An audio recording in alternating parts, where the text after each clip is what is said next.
Welcome to SS news. నేను మీ శిరీష.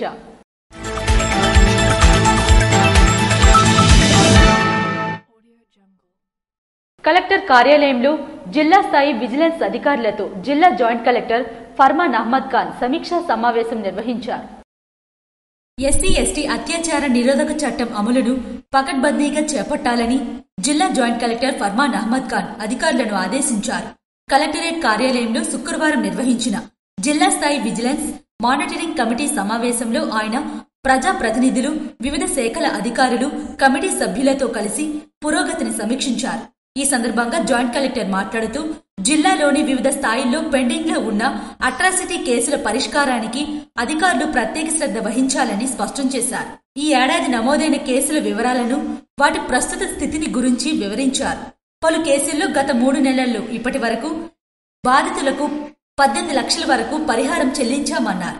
ఈ సందర్భంగా ఆమ్దల్వలస శాసనసభ్యులు కోన రవికుమార్ మాట్లాడుతూ ఎస్సీ ఎస్టీ కేసులపై, వెనుకబడిన వర్గాలపై దాడులు, భూ కబ్జాలకు సంబంధించిన సమస్యలపై తక్షణమే చర్యలు తీసుకోవాలని కోరారు.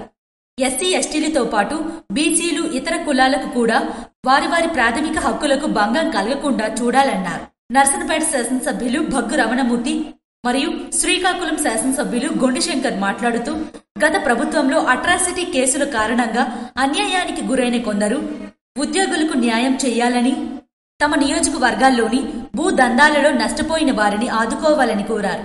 సమావేశంలో జిల్లా రెవెన్యూ అధికారి M Venkateswararao, APSP Srinivasarao, RDO Sai Pratyusha, DSP CH Vivekananda, social welfare DD Madhusudan Rao తదితరులు పాల్గొన్నారు. అక్టోబర్ 10 నుండి నవంబర్ 22 వరకు ప్రతి గ్రామంలో జరగబోయే కార్యక్రమాల వివరాల పోస్టర్ను వైసీపీ శ్రేణులు ఆవిష్కరించారు. వైఎస్ఆర్సీపీ పార్టీ ఆదేశాల మేరకు అక్టోబర్ 10 నుండి నవంబర్ 22 వరకు ప్రతి గ్రామంలో జరగబోయే కార్యక్రమాల పోస్టర్ ఆవిష్కరణ అగ్నికుల క్షత్రియ సంఘం భవనం కమిటీలో ముఖ్య నాయకులు శ్రేణులతో సమావేశం జరిగింది. ఈ సమావేశంలో ముఖ్య నాయకులు వారి సందేశాలు, కేంద్ర వైఎస్ఆర్సీపీ పార్టీ ఆదేశాల మేరకు నియోజకవర్గంలో ప్రతి ఒక్కరూ వారి వారి గ్రామాల్లో, పట్టణాల్లో పార్టీ నిర్దేశించిన కార్యాచరణ ప్రణాళిక అమలు పరిచి కార్యక్రమం జయప్రదం చేస్తారని ముఖ్య నాయకులు వారి సందేశంలో కోరారు. ఈ కార్యక్రమంలో వైఎస్ఆర్సీపీ ఇచ్చాపురం నియోజకవర్గం పరిశీలకులు దుంపల లక్ష్మణరావు, మాజీ శాసనసభ్యులు పిరియా సాయిరాజ్, ఎమ్మెల్సీ నత్తు రామారావు, వైఎస్ఆర్సీపీ రాష్ట్ర బీసీసీఎల్ కార్యదర్శి నత్తు నరేంద్ర యాదవ్, రాష్ట్ర YSRCP Panchayati Raj cell joint secretary Pudi Neelachalam, MPP Borapushpa, social media మిత్రులు, వైఎస్ఆర్సీపీ శ్రేణులు పెద్ద సంఖ్యలో పాల్గొన్నారు. డాక్టర్ బిఆర్ అంబేద్కర్ విగ్రహంపై దాడులు అరికట్టి నిందితులపై క్రిమినల్ కేసులు నమోదు చేయాలని దళిత బహుజన సంఘాలు డిమాండ్ చేశాయి. భారత సుప్రీంకోర్టు ప్రధాన న్యాయమూర్తి జస్టిస్ గవాయిపై దాడికి తెగబడిన రాజేష్ కిషోర్ పై రాజద్రోహం కేసు నమోదు చేయాలని, రాష్ట్రంలో అంబేద్కర్ విగ్రహాలపై దాడులు అరికట్టి నిందితులపై క్రిమినల్ కేసులు నమోదు చేయాలని దళిత బహుజన సంఘాలు జేఏసీ డిమాండ్ చేసింది. విజయనగరం జిల్లా రాజాం నియోజకవర్గం వంగర మండల కేంద్రంలో గల డాక్టర్ బిఆర్ అంబేద్కర్ విగ్రహం వద్ద నిరసన కార్యక్రమం చేపట్టారు. భారత సుప్రీంకోర్టు చీఫ్ జస్టిస్ పై దాడి తీవ్రంగా ఖండిస్తున్నామని, భారత సుప్రీంకోర్టులో చీఫ్ జస్టిస్ పై రాజేష్ కిషోర్ కాలిబూటు విసరడం భారతదేశం చరిత్రలో బ్లాక్ డే అని, దాడికి పాల్పడిన రాజేష్ కిషోర్ పై రాజద్రోహ కేసు నమోదు చేయాలని, రాష్ట్రంలో డాక్టర్ బిఆర్ అంబేద్కర్ విగ్రహాలపై దాడులు అరికట్టి క్రిమినల్ కేసులు నమోదు చేయాలని వంటి పలు డిమాండ్లతో జేఏసీ నేతలు ప్లకార్డులు ప్రదర్శించి నినాదాలు చేసి తీవ్రంగా నిరసన వ్యక్తం చేశారు. ఈ సందర్భంగా దళిత బహుజన సంఘాల జేఏసీ ఉత్తరాంధ్ర అధ్యక్షుడు, డీవీఎంసీ సభ్యుడు మజ్జి గణపతి మాట్లాడుతూ ఈ దాడి భారత స్థాయిలో ఉన్న జస్టిస్ బిఆర్ గవాయిపై దాడి చేయడం బడుగు బలహీన వర్గాలపై దాడి చేయడమేనని, కనుక తక్షణమే రాజేష్ కిషోర్ పై రాజద్రోహ కేసు నమోదు చేయాలని, రాష్ట్రంలో డాక్టర్ బిఆర్ అంబేద్కర్ విగ్రహాల పట్ల దాడులు అరికట్టి కఠినంగా శిక్షించాలని గణపతి డిమాండ్ చేశారు. దళిత సేన రాష్ట్ర ప్రధాన కార్యదర్శి, జేఏసీ కార్యదర్శి ఎం గణపతి మాట్లాడుతూ జస్టిస్ బిఆర్ గవాయి ఎంతో కష్టపడి భారతదేశ సుప్రీంకోర్టు ప్రధాన న్యాయమూర్తిగా ఎదిగారని, ఆయనపై దాడి భారత రాజ్యాంగం అణగారిన వర్గాలపై దాడి అని, ఇది భారతదేశ చరిత్రలో బ్లాక్ డే అని తీవ్రంగా ఖండించారు. దాడికి పాల్పడిన రాజేష్ కిషోర్ పై రాజద్రోహ కేసు నమోదు చేయాలని, రాష్ట్రంలో అంబేద్కర్ విగ్రహాలపై దాడులు అరికట్టి నిందితులపై క్రిమినల్ కేసులు నమోదు చేయాలని గణపతిరావు డిమాండ్ చేశారు. ఈ కార్యక్రమంలో దళిత నాయకులు చిత్రగంగులు, సిర్లరాజు, పేడాడ అప్పన్న, తెర్లంగి సింహాచలం, దళిత నాయకులు, మహిళలు పాల్గొన్నారు. శ్రీకాకుళంలో నవంబర్ 11 నుంచి 20 వరకు సిక్కోలు పుస్తక మహోత్సవం నిర్వహించనున్నట్లు కమిటీ చైర్మన్ కనుగుల సుధీర్ తెలిపారు. నవంబర్ 11 నుండి 20 వరకు 10 రోజుల పాటు శ్రీకాకుళం నగరంలోని 7 రోడ్ల జంక్షన్ వద్ద గల మున్సిపల్ మైదానంలో సిక్కోలు పుస్తక మహోత్సవం 2025 మరియు విద్యా వైజ్ఞానిక సాంస్కృతిక సంబరాలు నిర్వహించనున్నట్లు నిర్వహణ committee chairman Kanugula Sudheer, co చైర్మన్లు Attada Appalanaidu, professor D Vishnumurthy, L Ramalingeswararao, convener Ketavarapu Srinivasulu తెలిపారు. శనివారం యూటీఎఫ్ కార్యాలయంలో జరిగిన సమావేశంలో వారు మాట్లాడుతూ శ్రీకాకుళం నగరంలో తొలిసారిగా 100కి పైగా పుస్తక ప్రచురణ సంస్థల ఆధ్వర్యంలో సిక్కోలు పుస్తక మహోత్సవం 2025 పేరుతో వేలాది పుస్తకాల ప్రదర్శన, అమ్మకం నిర్వహిస్తున్నట్లు తెలిపారు. పుస్తక స్టాల్స్ నడుమున ఏర్పాటు చేసే వేదికపై 10 రోజుల పాటు ప్రతినిత్యం సాయంకాలం సాహిత్య సభలు, కవి సమ్మేళనాలు, పుస్తకావిష్కరణ పరిచయ సభలు జరుగుతాయని అన్నారు. 10 రోజుల పాటు ప్రతిరోజు సాయంత్రం 5 గంటల నుండి రాత్రి 10 గంటల వరకు అదే వేదికపై సాంస్కృతిక కార్యక్రమాలు నిర్వహించనున్నామని వారన్నారు. జిల్లా జానపద కళలైన తప్పెలగుళ్ళు, కోలాటం, జముకుల పాట, ఎరుకుల పాట, దింసా నృత్యం, ఏకపాత్రాభినయాలు, నాటికలు, నృత్యాలు, కవితలు, గాన సంగీత వాయిద్య విన్యాసాలతో ప్రజల్ని అలరింపజేయనున్నట్లు వారు తెలిపారు. సైన్స్ ఫెయిర్ కూడా ఈ మహోత్సవంలో భాగంగా ఉంటుందన్నారు. జిల్లాకు చెందిన వివిధ కళాశాలలు, స్కూలు విద్యార్థులచే సైన్స్ ప్రయోగాల ప్రదర్శనలుంటాయని, వైజ్ఞానిక ప్రముఖులచే ప్రదర్శనలుంటాయని తెలిపారు. విద్యార్థులకు వివిధ అంశాల్లో పోటీలు నిర్వహించడం, విజేతలకు ప్రోత్సాహక సర్టిఫికెట్లు అందజేత ఉంటుందని తెలిపారు. జిల్లాకు చెందిన సాహిత్యవేత్తలు, కళాకారులతో పాటు ప్రముఖులను ఆహ్వానిస్తున్నట్లు పేర్కొన్నారు. ఈ మహోత్సవం విజయవంతం చేయడానికి సాహిత్య, విద్య, సాంస్కృతిక, వైజ్ఞానిక, మీడియా గ్రౌండ్ నిర్వహణ, భద్రతా కమిటీలను ఏర్పరిచి ఇప్పటికే కృషి ప్రారంభించినట్లు వారు పేర్కొన్నారు. అనంతరం జరిగిన సన్నాహక సమావేశంలో గొంటి గిరిధర్, పి సుధాకర్ రావు, కంచరాన భుజంగరావు తదితరులు పాల్గొన్నారు. మెడికల్ కాలేజీలను ప్రభుత్వమే నిర్వహించాలని వైఎస్ఆర్సీపీ శ్రీకాకుళం జిల్లా అధ్యక్షులు ధర్మాన కృష్ణదాస్ అన్నారు. వైఎస్ఆర్ కాంగ్రెస్ పార్టీ హయాంలో మంజూరైన మెడికల్ కాలేజీలను ప్రభుత్వమే నిర్వహించాలని వైఎస్ఆర్సీపీ శ్రీకాకుళం జిల్లా అధ్యక్షుడు ధర్మాన కృష్ణదాస్ అన్నారు. స్థానిక వైఎస్ఆర్ కాంగ్రెస్ పార్టీ కార్యాలయంలో శుక్రవారం ఆయన మీడియా సమావేశం నిర్వహించారు. ఈ సందర్భంగా ఆయన మాట్లాడుతూ మెడికల్ కాలేజీలను పీపీఏ పద్ధతిలో పూర్తి చేయడానికి కూటమి ప్రభుత్వం చర్యలు తీసుకోవడాన్ని తప్పుబట్టారు. దీనివలన పేద విద్యార్థులు డాక్టర్లు అయ్యే అవకాశం కోల్పోతారని ఆవేదన వ్యక్తం చేశారు. జగన్మోహన్ రెడ్డి నాయకత్వంలో ఆనాడు 17 మెడికల్ కాలేజీలకు కొత్తగా అనుమతించి 5 పూర్తి చేసి మిగతా కూడా వివిధ దశలో ఉన్నటువంటి మెడికల్ కాలేజీలు ఈ రాష్ట్రంలో కొత్తగా మెడికల్ కాలేజీనే జగన్ నిర్మాణం కాలేదని చెప్పినటువంటి వైనానికి వ్యతిరేకంగా, అలాగే ప్రజలకి, పేదలకి ముఖ్యంగా వైద్యాన్ని దూరం చేస్తూ, సరళీకరంగా అందే ప్రభుత్వ విధానం నుంచి అందే వైద్యాన్ని దూరం చేస్తూ, పేద విద్యార్థులకు మెడికల్ కాలేజీలు అన్నవి, మెడికల్ సీట్లు అన్నవి అబ్బురంగా ఉండే విధంగా ప్రైవేటీకరణకు వ్యతిరేకంగా వైఎస్ఆర్సీపీ కోటి సంతకాల సేకరణ ప్రజా ఉద్యమాన్ని చేపట్టింది. కూటమి ప్రభుత్వ తీరుకు వ్యతిరేకంగా వైఎస్ఆర్ కాంగ్రెస్ పార్టీ ప్రజా ఉద్యమానికి శ్రీకారం చుట్టిందని, దీంట్లో భాగంగా విడతల వారీగా అనేక ఆందోళన కార్యక్రమాలను చేపట్టనుందని తెలిపారు.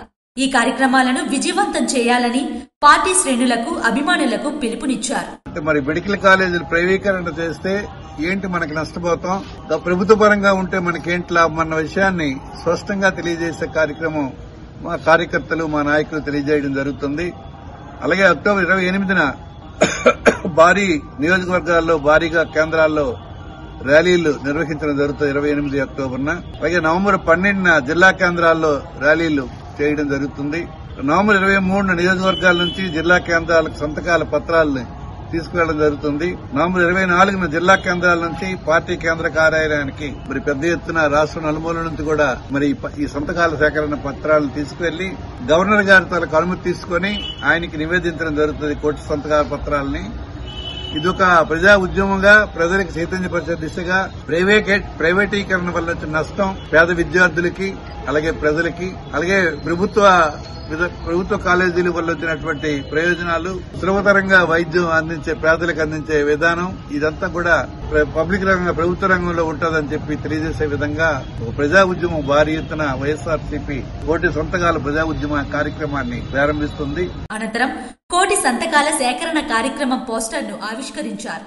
ఈ కార్యక్రమంలో పార్టీ రాష్ట్ర కార్యదర్శి కరిమి రాజేశ్వరరావు, ఎంపీపీలు ఆరంగి మురళి, వానగోపి, నరసన్నపేట సర్పంచ్ బురలి శంకర్, వైఎస్ఆర్సీపీ నాయకులు చింతు రామారావు, బగ్గు రామకృష్ణ, కేసీహెచ్బి గుప్తా, కణితి కృష్ణారావు, కుసుమ సీతారాం, ధర్మాన జగన్, సురంగి నరసింహారావు తదితరులు పాల్గొన్నారు.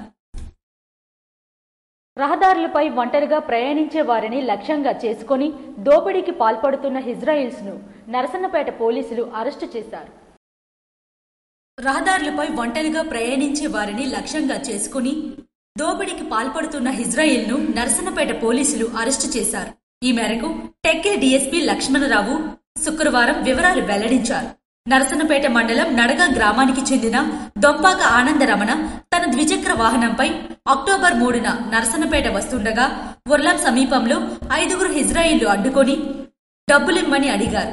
అతని వద్ద డబ్బులు లేకపోవడంతో ద్విచక్ర వాహనంపైకి ఎక్కి మానసికంగా వేధించడంతో పాటు అతని మెడలోని తులంపావు బంగారు గొలుసును బలవంతంగా తెంచుకుని వెళ్లిపోయారు. వీరిపై తెలంగాణలోని చౌటుప్పల్, ఎన్టీఆర్ జిల్లా నందిగామ, కంచికచర్ల పోలీస్ స్టేషన్లు కేసులు నమోదయ్యాయి.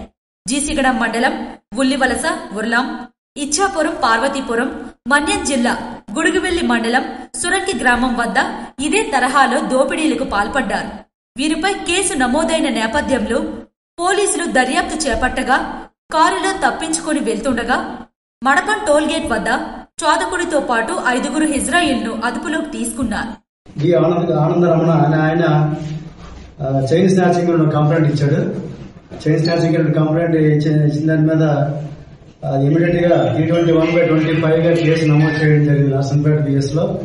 ఈ మనకున్నటువంటి టెక్నికల్ ఇన్పుట్ ఈ కేసు దర్యాప్తులో నర్సంపేట ఎస్ఐ గారు తర్వాత పోలాగ్ ఎస్ఐ గారు టెక్నికల్ ఇన్పుట్ డెవలప్ చేసి దాన్ని ట్రాక్ చేశారు. ట్రాక్ చేసి ఈ కారుని అవి కూడా ఐడెంటిఫై చేశారు. ముందుగా ఇన్ఫర్మేషన్ డెవలప్ చేసుకుని వారి మీద నిఘా పెట్టడం జరిగింది. ఆ నిఘాలో భాగంగా ఈరోజు మడపం టోల్ గేట్ దగ్గర మన సిబ్బంది కాపు కాసి ఉన్నారు. వీళ్ళు నిఘాలో భాగంగా కాపు కాసి ఉన్న సిబ్బందిని ఈ కారుని ఐడెంటిఫై చేయడం జరిగింది. హోండా సిటీ కారుని ఐడెంటిఫై చేయడం జరిగింది.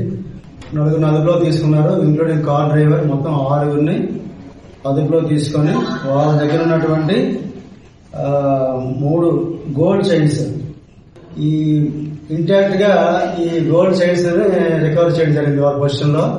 ఈ మన నర్సంపేట సంబంధించి ఒక కేసులో ఆల్రెడీ T21/25 లో కేసులో అది ప్రాపర్టీగా గుర్తించాం. అదేవిధంగా జీసిగడం కేసులో ప్రాపర్టీ నిర్ధారించాం. అలాగే ఇచ్చాపురం కేసులో కూడా ప్రాపర్టీ నిర్ధారించడం జరిగింది. దీంతో పాటు మనం ఇంకా దర్యాప్తులో భాగంగా మనం ఇంకా క్వశ్చన్ చేస్తే వాళ్ళు వాలంటరీగా పాల్గొనలో ఒక అఫెన్స్ చేసినట్టు, తర్వాత పార్వతీపురం మన్యం జిల్లా అయినటువంటి పాల్గొండ గరుగుబిల్లిలో కూడా 2 నేరాలు చేసినట్టుగా వాళ్ళు కన్ఫెస్ చేయడం జరిగింది. అది కూడా మనం కన్ఫెషన్ లో రికార్డ్ చేయడం జరిగింది. ఇది అదుపులో తీసుకొని మనం అరెస్ట్ చేసి అదుపులో తీసుకొని రిమాండ్ కి పెడుతున్నాం. ఈ ముద్దాయికి ఏంటంటే వీళ్ళందరూ కూడా ఆల్మోస్ట్ ట్రాన్స్జెండర్స్. పాత కేసులు కూడా ఉన్నాయి. వీళ్ళకి పాత 2 కేసులు ఉన్నాయి. వీళ్ళందరూ కూడా షీట్లు ఓపెన్ చేసి రికార్డు కూడా బిల్డప్ చేసి రెసిడెన్స్ ఫ్యామిలీ రెసిడెన్స్ ఎక్కడ ఉందో ఇక్కడ కాదు అందరికీ రకరకాల ఏరియాస్ ఉన్నారు కాబట్టి అందరికీ కూడా షీట్లు మేము ఓపెన్ చేసి ట్రాన్స్ఫర్ చేస్తాం. ఈ ప్రాపర్టీ కూడా రికవర్ చేసిన ప్రాపర్టీ కూడా ఫిర్యాదుదారులకి కోర్టు ద్వారా త్వరగా మేము అందించేటట్టు ఏర్పాటు చేస్తాం. ఈ సమావేశంలో సిఐ ఎం శ్రీనివాసరావు, ఎస్ఐలు దుర్గా ప్రసాద్, రంజిత్, ఎల్సీ దాల్నాయుడు పాల్గొన్నారు. రచ్చబండ కార్యక్రమంలో భాగంగా కోటి సంతకాల సేకరణ కార్యక్రమంలో ధర్మాన కృష్ణదాస్ మరియు ధర్మాన కృష్ణ చైతన్య మొదలుపెట్టారు. పోలాకి మండలం బొజ్జాంలో మెడికల్ కాలేజీల ప్రైవేటీకరణకు వ్యతిరేకంగా రచ్చబండ కార్యక్రమంలో భాగంగా కోటి సంతకాల సేకరణ కార్యక్రమంను మొదలుపెట్టిన జిల్లా పార్టీ అధ్యక్షులు మరియు మాజీ డిప్యూటీ సీఎం ధర్మాన కృష్ణదాస్ మరియు ఆయనతో పాటు యువ నాయకులు ధర్మాన కృష్ణ చైతన్య పాల్గొన్నారు. ఈ సందర్భంగా ఆయన మాట్లాడుతూ గత వైఎస్ఆర్సీపీ పాలనలో రాష్ట్రంతో పాటు ఇతర రాష్ట్రాల్లో సైతం ప్రైవేట్ ఆసుపత్రిలో ఆరోగ్యశ్రీ వర్తించే విధంగా అప్పటి సీఎం వైఎస్ జగన్మోహన్ రెడ్డి కృషి చేశారని గుర్తు చేశారు. అంతేకాకుండా గ్రామ స్థాయిలో వైద్యాన్ని అందుబాటులోకి తీసుకువచ్చారన్నారు. డాక్టర్ కావాలనే ఆలోచన కలిగిన పేద సామాన్య వర్గాలకు చెందిన పిల్లలకు వారి లక్ష్యం నెరవేరే విధంగా కొత్త మెడికల్ కళాశాల ఏర్పాటు చేశారని అన్నారు. అటువంటి మెడికల్ కళాశాలలో ప్రైవేట్ వ్యక్తులకు దారాదత్తం చేయడానికి చంద్రబాబు ప్రభుత్వం కుట్ర చేస్తుందన్నారు. ఇప్పటికీ ఆరోగ్యశ్రీ సేవలను నిలిపివేశారని ఆవేదన వ్యక్తం చేశారు. పేదవాడికి అందించవలసిన వైద్యం, పేద విద్యార్థులకు డాక్టర్ కావాలనే ఆలోచనలను నాశనం చేయాలని చూస్తున్న కూటమి ప్రభుత్వం కుట్రపై గ్రామ స్థాయిలో అవగాహన కల్పించాలని కోరారు. ఈ కార్యక్రమంలో ఎంపీపీ ముద్దాడు బైరాగినాయుడు, రాష్ట్ర కార్యదర్శి కరిమి రాజేశ్వరరావు, మండల అధ్యక్షులు కనితి కృష్ణారావు, మండల యూత్ అధ్యక్షులు రెడ్డికోట త్రినాథరావు తదితరులు పాల్గొన్నారు. జిల్లా నైపుణ్య శాఖ నిర్వహించిన జాబ్ మేళకు ఎమ్మెల్యే గొండుశంకర్ ముఖ్య అతిథిగా హాజరయ్యారు. రాష్ట్ర ముఖ్యమంత్రి నారా చంద్రబాబు నాయుడు, విద్యాశాఖ మంత్రి నారా లోకేష్లు ఆంధ్రప్రదేశ్ రాష్ట్ర నైపుణ్యాభివృద్ధి సంస్థ పేరిట అనేక కార్యక్రమాలను ఎప్పటికప్పుడు నిర్వహిస్తున్నారని ఎమ్మెల్యే గొండుశంకర్ పేర్కొన్నారు. రాష్ట్ర నైపుణ్యాభివృద్ధి సంస్థ ఆధ్వర్యంలో శ్రీకాకుళం నియోజకవర్గంలో నిర్వహించిన మెగా జాబ్ మేళకు విశేష స్పందన లభించిందని ఆయన ప్రకటించారు. శుక్రవారం అభ్యుదయ గీతం కళాశాలల సౌజన్యంతో జిల్లా నైపుణ్య శాఖ నిర్వహించిన ఈ జాబ్ మేళకు గొండుశంకర్ ముఖ్య అతిథిగా హాజరయ్యారు. ఈ సందర్భంగా ఆయన మాట్లాడుతూ నిరుద్యోగ యువతకు ఉద్యోగ కల్పనలో భాగంగా నిర్వహిస్తున్న ఈ మెగా జాబ్ మేళలు వారికి ఒక గొప్ప అవకాశమని తెలిపారు. శ్రీకాకుళం నియోజకవర్గంలో గతంలో డిఆర్డీఏ, మెప్మా ఆధ్వర్యంలో జరిగిన వాటితో కలిపి ఇప్పటి వరకు 5 జాబ్ మేళలు నిర్వహించడం జరిగిందని పేర్కొన్నారు. సూపర్ 6 లో భాగంగా 20 లక్షల జాబ్స్ యువతకి అంటే ప్రైవేటు ప్రభుత్వ రంగాల్లో అన్ని రంగాల్లో కల్పిస్తామని మాట ఇవ్వడం జరిగింది. దాంట్లో భాగంగా రాష్ట్ర వ్యాప్తంగా పెద్ద ఎత్తున ప్రతి 3 months ఒకసారి జాబ్ మేళా జరుగుతుంది. దాంట్లో భాగంగా ఈ రోజు శ్రీకాకుళం నియోజకవర్గంలో ఈ రోజు 5వ విడత జాబ్ మేళా మేము కండక్ట్ చేయడం జరిగింది ఈ 15 నెలల్లో. ఇప్పుడు కూడా మళ్ళీ మీరు అదే స్ఫూర్తితో ఇటువంటి నిరుత్సాహపడకుండా మళ్ళీ మీరు అటెండ్ అవ్వండి. తప్పకుండా ఆఫర్స్ వస్తాయి. మళ్ళీ మేము కూడా జాబ్ మేళాలు కండక్ట్ చేస్తాం. రామన్న సివిల్ ఏవియేషన్ మినిస్టర్ గారు కూడా నాకు చెప్పారు, మనం రానున్న రోజుల్లో ఇంకొక 100 కంపెనీస్ ఇలా తీసుకొచ్చి పెద్ద ఎత్తున ఆర్ట్స్ కాలేజ్ గ్రౌండ్ లో కూడా మళ్ళీ మేము జాబ్ మేళా పెట్టడానికి ట్రై చేస్తున్నాం. ఈ జాబ్ మేళకు 18 ప్రైవేట్ సంస్థల ప్రతినిధులు హాజరై ఇంటర్వ్యూలు నిర్వహించారని, ఇంటర్వ్యూలకు హాజరైన 863 మందిలో వివిధ కంపెనీల్లో ఎంపికైన అభ్యర్థులు 372 మందిని ఆయన అభినందించారు. జిల్లా రెవెన్యూ అధికారి వెంకటేశ్వరరావు మాట్లాడుతూ నైపుణ్యాభివృద్ధి సంస్థ సహకారంతో కంపెనీలే అభ్యర్థుల వద్దకు వచ్చి ఎంపిక చేసుకునేలా పరిస్థితులు మెరుగుపడ్డాయని తెలిపారు. ఉద్యోగం లభించిన వెంటనే చేరి నైపుణ్యాన్ని పెంపొందించుకోవాలని ఆయన సూచించారు. నెహ్రూ యువ కేంద్రం డిప్యూటీ డైరెక్టర్ ఉజ్వల్, కళాశాల డైరెక్టర్ శ్రీధర్, జిల్లా నైపుణ్యాభివృద్ధి అధికారి ఉరిటి సాయి కుమార్ ఈ సందర్భంగా మాట్లాడుతూ అభ్యర్థులు వచ్చిన అవకాశాన్ని సద్వినియోగం చేసుకుని ఉజ్వల భవిష్యత్తుకు పునాదులు వేసుకోవాలని కోరారు. ఈ కార్యక్రమంలో రాష్ట్ర నైపుణ్య అభివృద్ధి సంస్థ సిబ్బంది, కళాశాల సిబ్బంది తదితరులు పాల్గొన్నారు. ఇవి ఈనాటి వార్తలు. మరిన్ని వార్తలతో మళ్లీ కలుద్దాం. చూస్తూనే ఉండండి SS న్యూస్.